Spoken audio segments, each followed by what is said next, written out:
नमस्कार। चर्चा में सभी दर्शकों का स्वागत है। बदसगाई चला गया, लेकिन उसकी यादें एवं निशानी वो पीछे छोड़ गया। निशानी तबाही की, क्योंकि बहुत से पेड़ इससे ज़ोरदार ट्रॉपिकल तूफान के तेज़ हवा के झोंकों से गिरे हैं। साथ में बिजली तारें भी टूटी हैं। कृषि सेक्टर को भी काफ़ी नुकसान हुआ है। ऐसे में प्रधानमंत्री द्वारा 600 मिलियन रुपए की लागत की सहायता राशि की घोषणा भी की गई है। बादशगाई को इसलिए भी याद किया जाएगा क्योंकि ये बहुत ही ज़ोरदार रहा है। कह सकेंगे कि एक दशक से ज़्यादा समय बाद देश में चौथी तूफान चेतावनी जारी की गई। और ये भी बात है कि तूफ़ानी मौसम में जनता की सुरक्षा के वास्ते अधिकारियों द्वारा हर संभव कोशिश की गई है। और जब जनता से घर पर रहने की मांग की गई, सुरक्षित रहने की मांग की गई, तो दूसरी तरफ ऐसे भी लोग रहे हैं जो अपनी जान पर खेलकर जनता की सुरक्षा के वास्ते तैनात रहे हैं। तो बेशक हम बात कर रहे हैं न्यूयॉर्क के नौजवानों के, जो कि तैनात रहते हैं और वे लोग कार्यरत हैं national disaster risk reduction management centre के तहत। और आज स्टूडियो में हमारे साथ उपस्थित हुए हैं NDRMC के कोऑर्डिनेटर हेमंत बिसे सर, और साथ में हैं information and communication manager Praveen Raghu. नमस्कार जी। नमस्कार रोना जी। आप दोनों का स्वागत है। तो सबसे पहले बिसे सर जी, ये जो बादशगाई रहा है, कहेंगे बहुत ही ज़ोरदार तूफान रहा है, इससे कितना नुकसान हुआ है? धन्यवाद करुणा जी। पहली बात ये है कि ऋतु विज्ञानशाला के अनुसार बादशगाई एक इंटेंस ट्रॉपिकल साइक्लोन रहा है और वो हमारे देश से 130 किलोमीटर की दूरी से गुज़रा है। और 130 किलोमीटर की दूरी के गुजरने के बाद भी हमारे देश को काफ़ी नुकसान हुआ है। देखा गया है कि बहुत सारे जो पेड़ हैं वो गिर गए हैं और ज़्यादातर वो देखते हैं सीबी केबल लाइन को नुकसान पहुंचा है। बहुत सारे जो लोग हैं वो बिजली के कटौती के कारण प्रभावित हुए हैं। अगर ये तूफ़ान हमारे ऊपर पर आते तो क्या होता? सीधा रूप से आता तो बहुत ही विनाश होता। आपने सही कहा। जैसे कि आप मडागास्कर में देखे गए हैं, वो मडागास्कर के ऊपर से गुजरा, वहाँ पर क्या हाल हैं। बहुत वहाँ तबाही, बहुत 90 लोग मारे गए हैं। इतने सारे लोग मारे गए हैं, कितने घर की तबाही हुए हैं। ये तो हमारे सौभाग्य है कि इतनी दूरी से नुकसान तो हुआ है पर हम संभाल पाए हैं। अच्छा प्रवीण रघु जी, सच बात है कि काफ़ी नुकसान होल बातें, पर जहाँ तक जब मूल ढांचा के देखला जा इंफ्रास्ट्रक्चर, जैसे कब जब बोले हमने कि इंफ्रास्ट्रक्चर जन बातें अभी काफ़ी मजबूत बातें, ये वजह से इंफ्रास्ट्रक्चर के ज़्यादा नुकसान नहीं हो बातें। तो देखबा तो ज़्यादातर जैसे हमर मिस्टर विशेष सब बोलक, ज़्यादातर तो देखबा तो कि पेड़ गिरल बा सड़क पर, पावर लाइन पर, यहाँ उधर घर के पास। और देखबा तो जैसे बोला इंफ्रास्ट्रक्चर बहुत जैसे बोले सकबा कि मॉरिशस के इंफ्रास्ट्रक्चर रेजिलियंट हो गल बा, तो हई सब जीवों से अफेक्टे नहीं होल बा।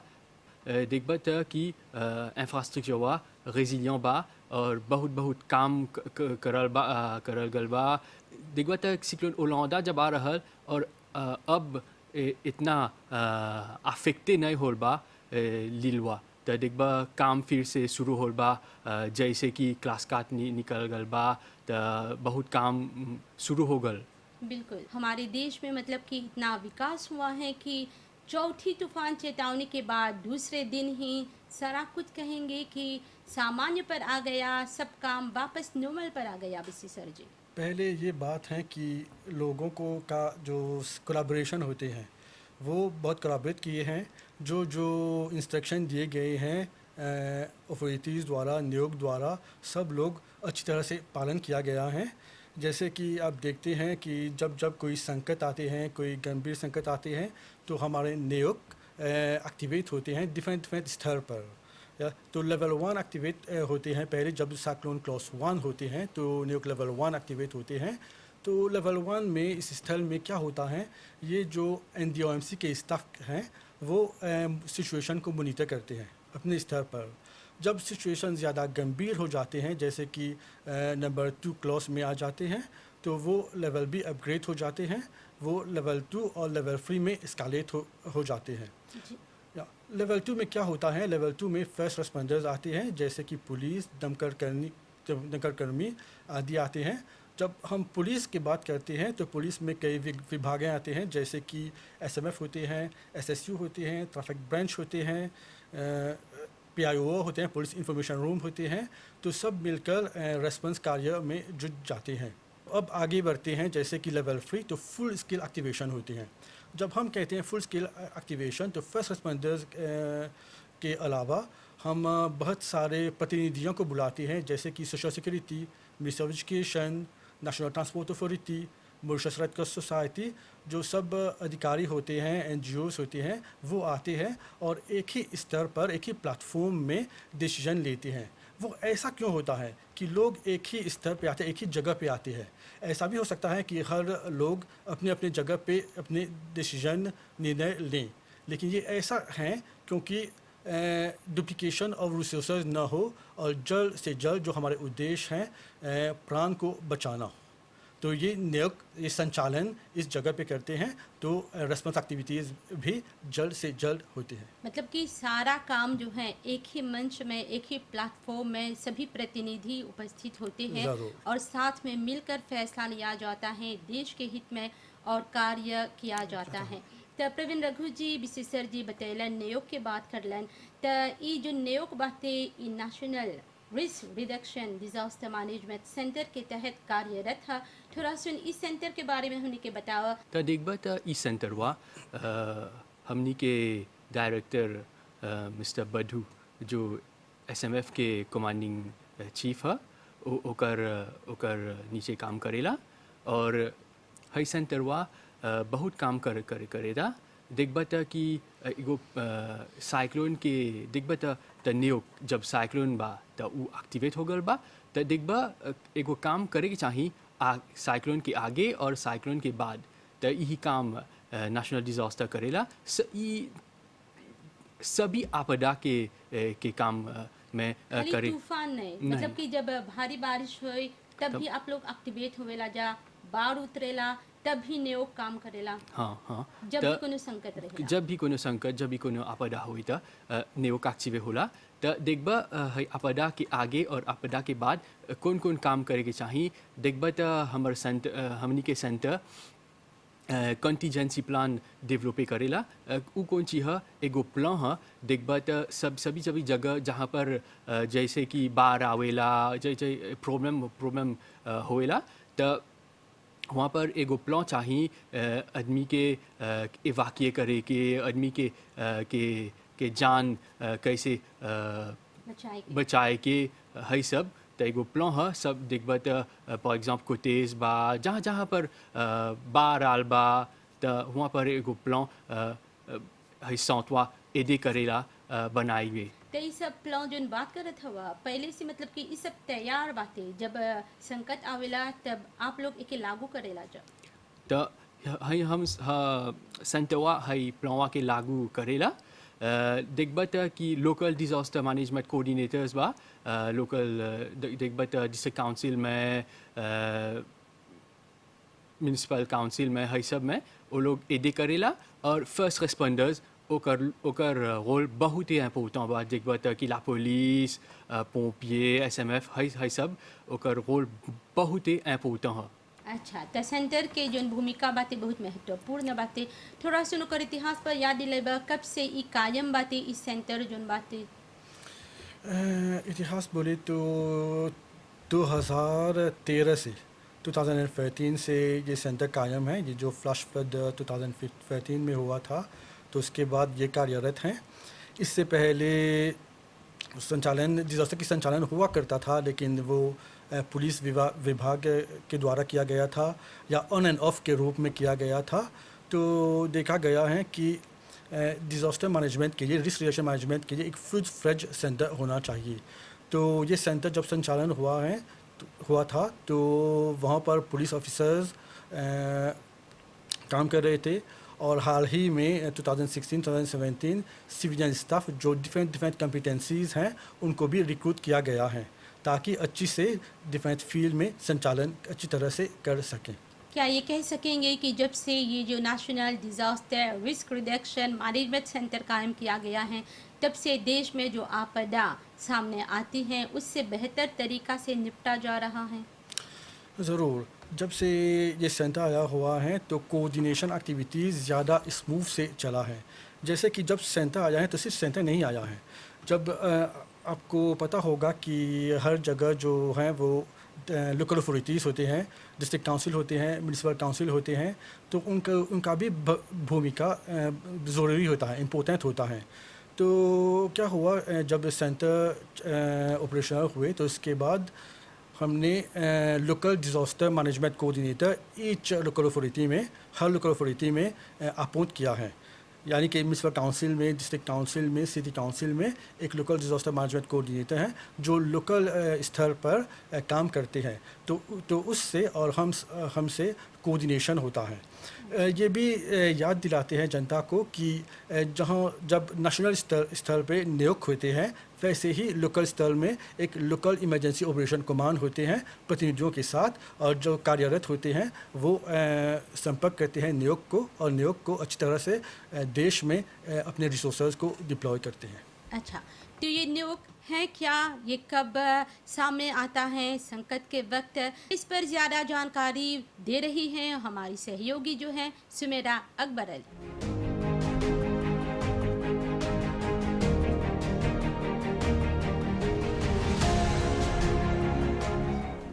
नेशनल इमरजेंसी ऑपरेशंस कमांड की स्थापना national disaster risk reduction and management centre ND और एमसी के अंतर्गत की गई है। जो ही एक आपदा या देश के लिए खतरे के रूप में एक चिंताजनक स्थिति उभरे, ये इकाई कार्यरत होने लगती है। न्यूयॉर्क में मंत्रालयों, विभागों, जरूरी सेवाओं, एनजीओज तथा निजी क्षेत्र संगठित हैं। सभी आफतों के लिए तैयारी, कदम उठाने और रिहैबिलिटेशन के वास्ते न्यूयॉर्क मुख्य कोऑर्डिनेटिंग संगठन है। आपदा के समय पुलिस कमिश्नर कार्रवाइयों का नेतृत्व संभालते हैं और एसएमएफ के कमांडर जिम्मेदार हैं।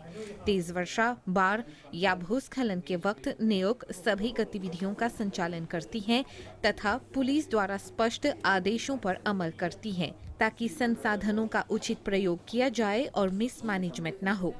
एक संकट या आफत की मजबूती के हिसाब से न्यूयॉर्क पहले, दूसरे या तीसरे स्तर पर सक्रिय हो जाता है। पहले स्तर पर एनडी और एमसी के कर्मचारी स्थिति पर करीबी से नजर रखते हैं। दूसरे स्तर पर इन कर्मचारियों के साथ पुलिस और दमकल विभाग भी शामिल हो जाते हैं, जबकि तीसरे स्तर पर ज्यादा साझेदार शामिल हो जाते हैं ताकि आफतों का सामना किया जाए। एनडी और एमसी के जरिए न्यूयॉर्क को सड़कें बंद करने, डायवर्शंस लाने, खतरे में पड़े लोगों को विस्थापित करने तथा स्कूल, जिम्नेशियम आदि सार्वजनिक स्थलों को शरणार्थी केंद्रों में बदलने का अधिकार है। उसे अंडरग्राउंड स्थलों एवं रास्तों को बंद करने, अतः एक आपदा से दो चार होने के लिए उसे सभी संसाधनों को तैनात करने का भी हक है। जलवायु परिवर्तन के प्रभावों के चलते चूंकि मॉरिशस सबसे कमजोर देशों की श्रेणी में आता है, किसी भी समय एक प्राकृतिक आपदा उत्पन्न हो सकती है। एनडी और एमसी के सहयोग से अधिकारी एक national multi hazard emergency alert system स्थापित करने के लिए काम कर रहे हैं, जो मॉरिशस में इकलौती होगी। ये प्रणाली स्पष्ट इलाके से जुड़ी स्पष्ट जानकारियां देगी। ये अलर्ट सिस्टम मॉरिशस, रोड्रिग्स, अगालिगा और सैम्ब्रोंदो से संबंध रखती है।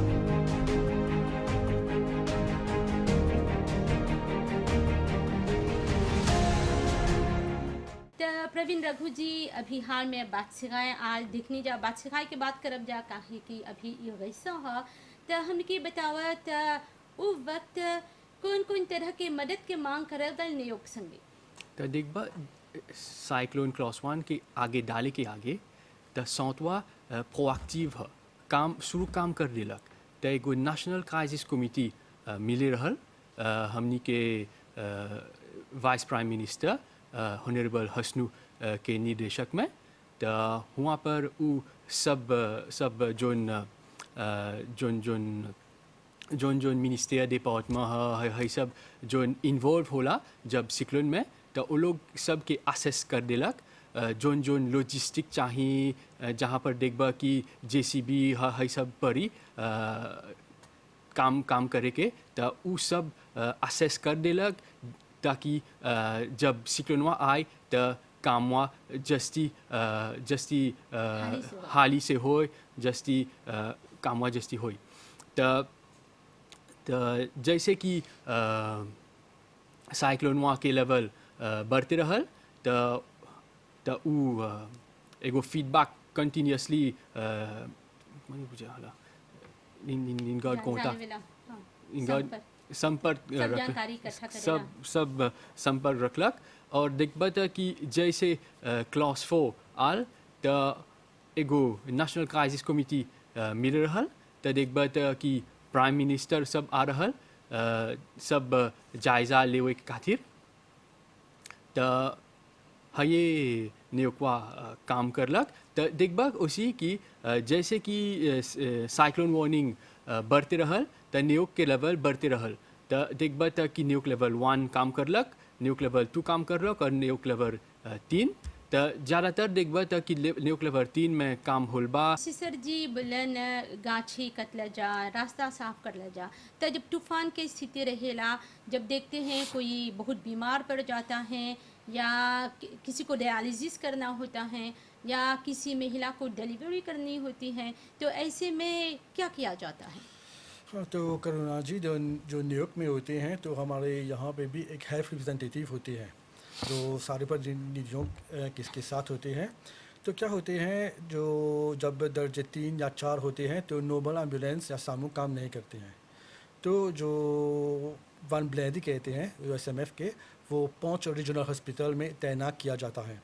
और जब कोई गंभीर बीमारी से सफ़र कर रहे हैं, जैसे कोई हेल्थ चिकित्सा की बहुत ज़रूरी है, तो ये जो ब्लेडी जो हैं जो डॉक्टर न्यूयॉर्क में मौजूद हैं, उनके एडवाइस से वो उन लोगों को सहायता प्रदान करते हैं। और ये बात जानना है कि साइक्लोन क्लास 3 और 4 में बहुत सारे इंटरवेंशन किए गए हैं इस ब्लेडे में, और जो महिला जो गर्भवती हैं, जो डिलीवरी के लिए हैं, बहुत सहायक भी प्राप्त हुए हैं। अच्छा, और हमें बताइए, अभी हम कोविड काल में हैं, सभी लोग जानते हैं पैंडेमिक के समय में हैं, ऐसे में ये तूफ़ान जब आया तो आप लोगों की चुनौती और भी बढ़ गई, कोई ज़्यादा चुनौती सामने थी? हाँ, कह सकते हैं, क्योंकि ये नॉर्मल सिचुएशन तो है नहीं, तो हमें ज़्यादा सावधानी लेना पड़ा। जैसे कि आपको पता ही होगा कि बहुत सारे लोग जो अपने घर को छोड़कर इवैक्यूएशन सेंटर्स में जाते हैं, तो हमने क्या किया, जो वो सोशल सिक्योरिटी के साथ जो हमारे प्रमुख स्टेक होल्डर्स हैं, जो इवैक्यूएशन शेल्टर्स को मान करते हैं इस सिचुएशन में, तो उन सब इवैक्यूएशन शेल्टर्स को जो फुल कैपेसिटी नहीं रखा है, वो उसके कैपेसिटी को रिड्यूस किया है ताकि कम से कम लोग इसमें आए और सुविधा पाएँ, क्योंकि ज़्यादा से ज़्यादा लोग डालेंगे तो ये कोविड जो सिचुएशन में है वो हो नहीं पाएगा। तो ये अच्छी तरह से चला, तो हमारे जो इवैक्यूएशन सेंटर्स में भी हैं वो ज़्यादा समस्या नहीं मिला। और इवैक्यूएशन सेंटर्स में भी बहुत सारे प्रिकॉशनरी मेजर्स दिया गया था, जैसे कि सैनिटाइज़र, टेम्परेचर चेक आदि। अच्छा, तो BC सर जी बोलन कि इवैक्यूएशन रेफ्यूजी सेंटर में कमती जना के रखल गल, कमती जना के जाए के पड़ल, काहे कि लोग के मकान अब अच्छा बाते। हाँ, जैसे कि देखबा, जैसे बोलनी इंफ्रास्ट्रक्चर रेजिलियंट होल बा, तो अब कमती आदमी सेंटर में गलन सा, सब सुविधा अब सबके पालन करल जाता। जब तूफान आवेला तो न्यूयॉर्क जन बाते हस्तक्षेप करेला, कहूँ गाछी गिरल रहेला तो रास्ताओं में काटेला। यदि हमार घर के आंगन में एगो बड़ा सुन गाछी गिर जाए तो उस समय हम सकब न्यूयॉर्क से मांग करे आके ई काटे के, काहे के कर से वो खतरा हो सके। ये एक बहुत अच्छा सवाल है करुणा जी। तो देखते हैं जब तूफ़ान के समय आते हैं तो बहुत जगह पे बहुत सारे समस्या पैदा होते हैं। बहुत जगह पे बहुत सारे पेड़ गिरते हैं। पावरलाइन में समस्या आते हैं, लोगों को बहुत समस्या आते हैं। तो क्या कहते हैं कि हमको प्रायोरिटी देखना है। ऐसा नहीं है कि न्यूयॉर्क में हमको बहुत सारे कॉल मिलते हैं कि देखो हमारे यहाँ एक पेड़ गिरा हुआ है, हमारे याद में है, आप आ सकते हैं, उसको निकाल सकते हैं। तो ये प्रायोरिटी नहीं है। जब तक कि आपके जान को खतरा नहीं है तो ये प्रायोरिटी नहीं है। हमको प्रायोरिटी देखना है। जैसे कि हम कह सकते हैं अगर एक पेड़ गिरा है एक घर पे, चाहे प्राइवेट प्रॉपर्टी ही क्यों ना हो, और उस आदमी को के जान को खतरा है, तो ऑफकोर्स हमको जो कार्यकर्ता हैं उनको जल्दी से जल्दी भेजेंगे ताकि सहायता करें। पर ऐसा न हो कि लोग ऐसे कॉल करें, देखो हमारे गांची गिरने वाला है, हमारे गांची गिर गए हैं आंगन में, उसको निकालो। ऐसा नहीं होता है। प्रायोरिटी होता है रिस्क को देखना, जान को देखना और एक्सेस को देखना। क्योंकि अगर एक्सेस ही नहीं होते तो दमकल करनी इमरजेंसी सर्विसेज कैसे जाएंगे। तो प्रवीण रखू जी, हमने के बतावा जैसे कि अक्टे बोलनी जा जब सब कोई घर भीतरे रहेला तो न्यूयॉर्क के जन जवान लोग रहेलन जा, उ लोग अपन जान के जोखिम में डालेलन जा, सगरो सगरो जालन जा। तो देखबा कि जब जब भी लोग इंटरवेंशन करे के चाही तो वो लोग जाइला। देखबा तो जब बार होला तो हमनी के डायरेक्टर एगो स्पेशल प्रीपोजिशनिंग करेला। देखबा था कि कोई जगह पर देखबा था कि SMF, पोम्पिए, ला पुलिस है सब रहेला। तो जैसे कि आदमी टेलीफोने करेला ला पुलिस के यहाँ, ला पोम्पिए के यहाँ, तो ज़्यादा रैपिड में तो वो लोग वहाँ पहुँचेला और सर्विस देवेलन से। देखबा था कि पानी जमा होल बा आंगन में, घर में, तो है सब इंटरवेंशन करेलन से जल्दी जल्दी। तो देखबा जैसे कि सिक्लोनवा आलबा तो ही एगो नया चैलेंज है। जैसे बोला बहुत साल से एगो क्लास काट नहीं आलबा, तो देखबा एगो क्लास काट में बहुत डेंजरे है। देखबा पेड़ जीवन है सब, तो जीवन से देखबा है सब तुल है सब उड़िया सकी, तो एगो डेंजरे है। प्रायोरिटी देवे के चाहिए। देखबा जहाँ जहाँ पर आदमी के जान खतरा में बा तो हुआ पर इंटरवेंशन होइला। तो हमने के बतावा न्यूयॉर्क के स्तर पर जब खासकर देखिला जा कि तूफान चल गए, मेतेओ जोन बातें अपन चेतावनी हटा देलक, पर मौसम तब भी खराब रहेला, भारी बारिश और हवा भी तेज रहेला। तो ऐसे में आप लोगों के कोनो प्लान बातें जोन पोस्ट तूफान जोन जारी सकेला रहे। तो है देखबा कि है मौसम विभाग के प्लान में बा है सब करे के खातिर। तो हमनी न्यूयॉर्क में देखबा कि हमनी के इंटरवेंशन कंटिन्यू होल बा। जहाँ जहाँ पर इंटरवेंशन करे के चाहिए तो हमनी काम करनी सा। तो जब तक खराब मौसम चलेला तो न्यूयॉर्क अपन काम जारी करेला। देखो ऐसे बात है कि ऐसा नहीं है कि जब साइक्लोन होते हैं तो न्यूयॉर्क एक्टिवेट होते हैं, और जब साइक्लोन चला जाता है तो न्यूयॉर्क भी एक्टिवेट होते हैं। हमको हालात को देखना है, जैसे को ग्राउंड में हो क्या रहा है। जैसे कि अगर अभी भी कार्य बचा हुआ है, जैसे कि हमने कहा कि प्रायोरिटी वर्क किया जाता है, पर जब हम प्रायोरिटी वर्क कहते हैं तो और बाकी वर्क होते हैं और बाकी कार्य होते हैं जहाँ दूसरी जगह पे पेड़ गिरा हुआ है, जहाँ अलग अलग जगह पे बिजली कटा हुआ है।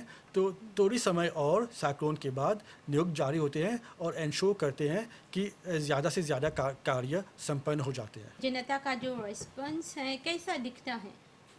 जनता लोग सहयोग करती है? न्यूयॉर्क जनता के मांग करता। तो देखबा तो बहुत आदमी क्लास काट में समुंदर में तैरने रहल से, देखबा तो निकले रहल से। तो इस सिचुएशन बहुत डेंजरे है। ये सब जो सलाह देवल जाता अधिकारी की तरफ से ओकर पालन करके था।